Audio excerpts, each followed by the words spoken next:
Assalamualaikum warahmatullahi wabarakatuh. Bismillah, alhamdulillah, assalatu wassalamu ala rasulillah wa ala alihi wa sahbihi wa mawala.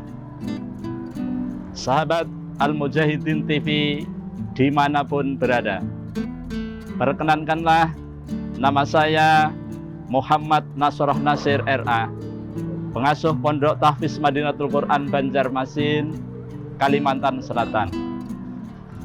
Mari kita memanjatkan puji dan syukur kehadirat Allah Subhanahu wa Ta'ala, di mana hari ini kita diperkenankan untuk melaksanakan sebuah agenda kajian petang.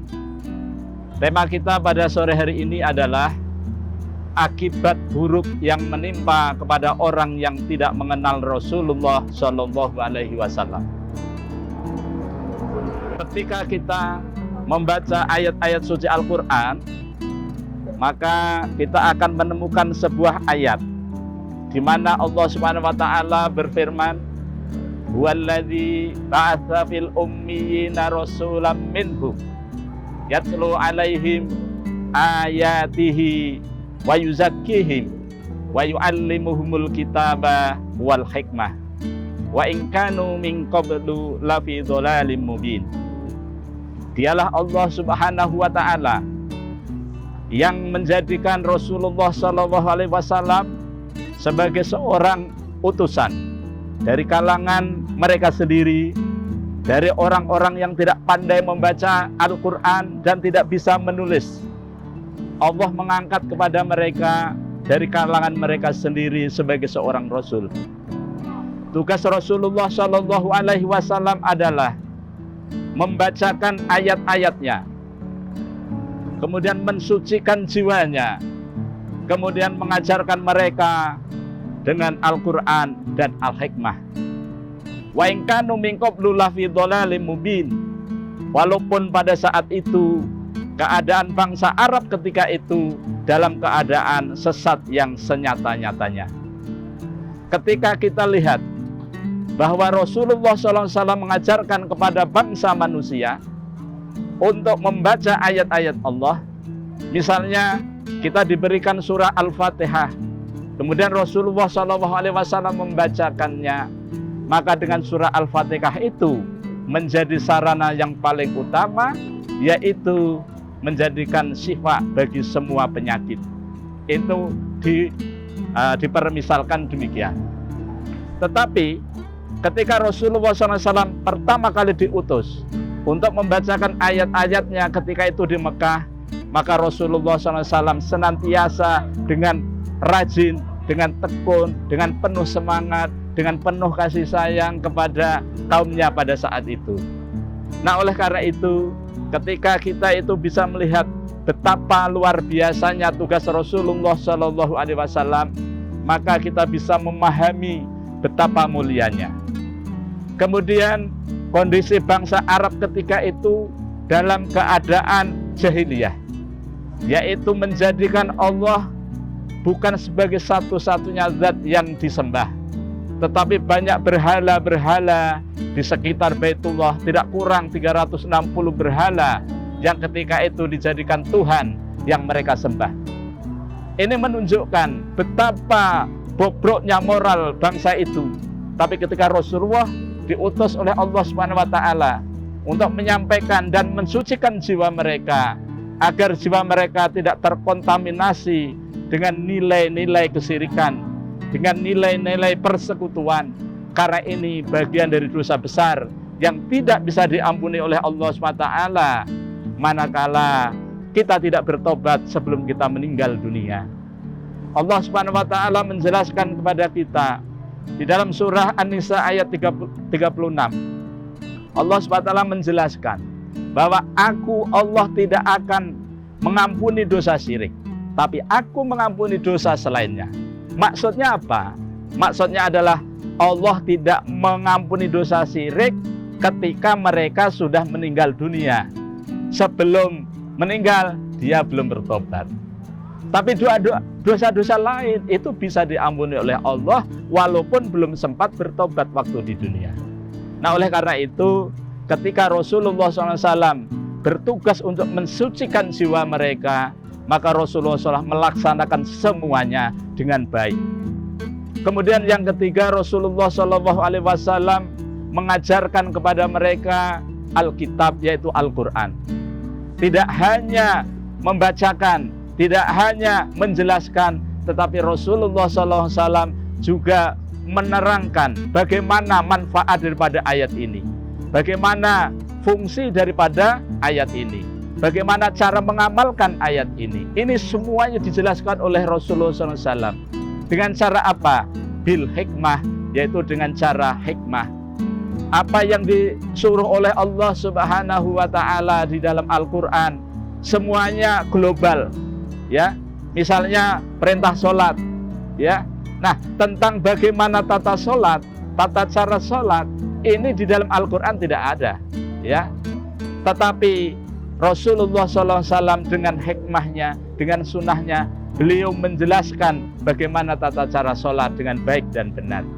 Nah, dengan tugas Rasulullah SAW yang demikian mulia, maka kemudian kita sebagai umatnya, agar kita bisa menjadi umat yang mampu meneladani perilaku Rasulullah Shallallahu Alaihi Wasallam. Wa in kanu min qablu lafi dhalalim mubin. Walaupun keadaan bangsa Arab ketika itu benar-benar dalam keadaan sesat, sesesat-sesatnya. Kenapa? Karena memang ketika itu dekadensi moral amat sangat kelihatan. Wanita ketika itu tidak terangkat, tapi dengan turunnya syariat Islam, diutusnya Rasulullah Shallallahu Alaihi Wasallam, maka kemudian wanita terangkat derajatnya lebih tinggi dibandingkan sebelumnya. Tata cara menikah ketika jahiliyah tidak ada, bahkan laki-laki satu mereka bisa berhak untuk mengawini banyak wanita, dan ini tidak terikat dalam sebuah kesepakatan seperti kita sekarang. Nah, ini ketika Rasulullah SAW menjelaskan tentang tata caranya, maka kemudian bangsa Arab ketika itu menjadi bangsa yang terarah.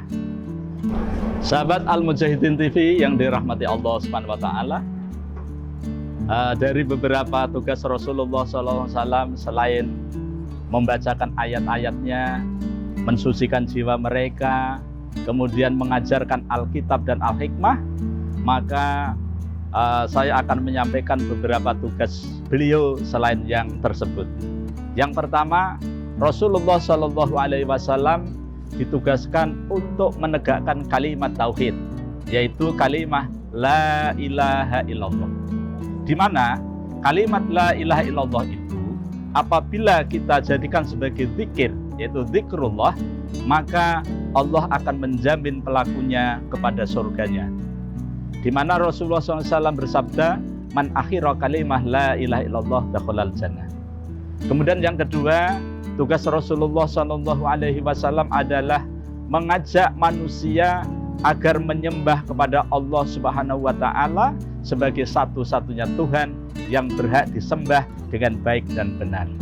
Karena pada zaman jahiliyah mereka banyak menyembah berhala-berhala yang mereka jadikan sebagai Tuhan.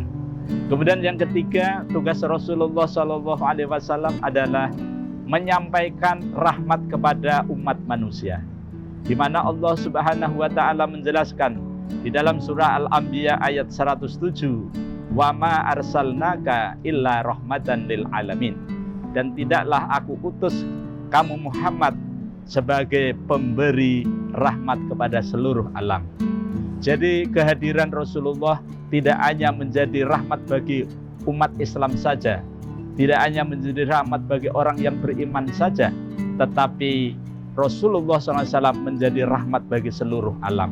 Jadi mulai dari langit, bumi dan seisinya, dari bangsa jin dan bangsa manusia, mereka berhak mendapatkan kasih sayangnya Allah melalui diutusnya Rasulullah Sallallahu Alaihi Wasallam. Kemudian yang keempat, tugas Rasulullah Sallallahu Alaihi Wasallam menjadikan diri beliau sebagai qudwatun hasanah, sebagai suri teladan yang baik untuk bangsa manusia dan juga bangsa jin.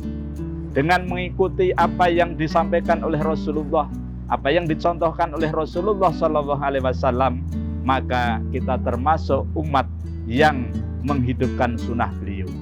Rasulullah menyatakan, man ahya sunnati faqad ahabbani wa man ahabbani kana ma'i fil jannah. Barang siapa yang menghidupkan sunnahku, berarti dia mencintai aku. Dan barang siapa yang mencintai aku, maka dia akan bersamaku di surga. Sahabat Al-Mujahidin TV yang dirahmati Allah Subhanahu wa taala. Selanjutnya, tugas Rasulullah Shallallahu alaihi wasallam adalah sebagaimana Rasulullah Shallallahu alaihi wasallam itu membacakan ayat-ayatnya kepada umatnya. Di sana ada wa ma nursilul mursalina illa mubasyirina wa mundirin. Dan tidaklah aku utus Muhammad sebagai rasul melainkan untuk memberikan kabar gembira dan peringatan. Kabar gembira kepada orang-orang yang beriman dengan surga, peringatan kepada orang-orang kafir, orang-orang yang menolak kebenaran, orang-orang yang menolak dakwah Rasulullah SAW diperingatkan sekaligus diancam dengan neraka. Nah, oleh karena itu kita sebagai umat Rasulullah SAW setelah mengetahui tugas dan tanggung jawab Rasul, kita sebagai umatnya hendaknya mampu mencontoh dan mampu menjadikan umat yang mewarisi daripada tugas beliau. Kemudian yang selanjutnya, tugas Rasulullah SAW adalah meninggalkan daripada mukjizat yang Allah berikan kepada kita manakala Rasulullah SAW telah tiada. Itu terbukti ketika Rasulullah SAW menjelang wafat, maka beliau mengumpulkan para sahabatnya, kemudian beliau bersabda, aku tinggalkan dua perkara kepada kalian, yang apabila kalian berpegang teguh dengan dua perkara itu, maka kalian tidak akan tersesat untuk selama-lamanya. Dua perkara itu adalah Al-Quran dan As-Sunnah. Oleh karena itu, ketika kita menjadikan Al-Quran dan As-Sunnah sebagai pegangan hidup kita, maka insya Allah kita akan dijamin oleh Allah menjadi hamba-hambanya, juga menjadi umat Rasulullah SAW yang taat, patuh terhadap Allah dan Rasulnya. Semoga Allah Subhanahu wa taala senantiasa merahmati dan meridhai kita semua. Dan sahabat Al-Mujahidin TV yang dirahmati Allah, ketika kita sudah mengetahui tugas dan tanggung jawab Rasulullah, kita sebagai umatnya tinggal bagaimana cara kita melanjutkan tugas beliau ini di dalam kehidupan kita sehari-hari. Allah menjamin umatnya, Allah menjamin hambanya manakala telah berkomitmen terhadap Al-Quran dan As-Sunnah sebagai petunjuk dalam meniti hidup dan kehidupan kita sehari-hari. Dari dunia, insya Allah kita akan selamat sampai di akhirat. Demikian, mudah-mudahan Allah SWT memberikan hidayah dan taufik kepada kita semua. Wabil khusus kepada sahabat Al-Mujahidin TV dimanapun berada, kita jadikan Al-Quran dan As-Sunnah sebagai way of life dalam hidup kita. Sahabat Al-Mujahidin TV yang dirahmati Allah Subhanahu wa taala, dukung kami dengan cara like, subscribe, and share sebanyak-banyaknya sebagai amal jariah kita. Semoga Allah Subhanahu wa taala senantiasa merahmati dan meridhai kita semua. Wabillahi taufik wal hidayah. Wassalamualaikum warahmatullahi wabarakatuh.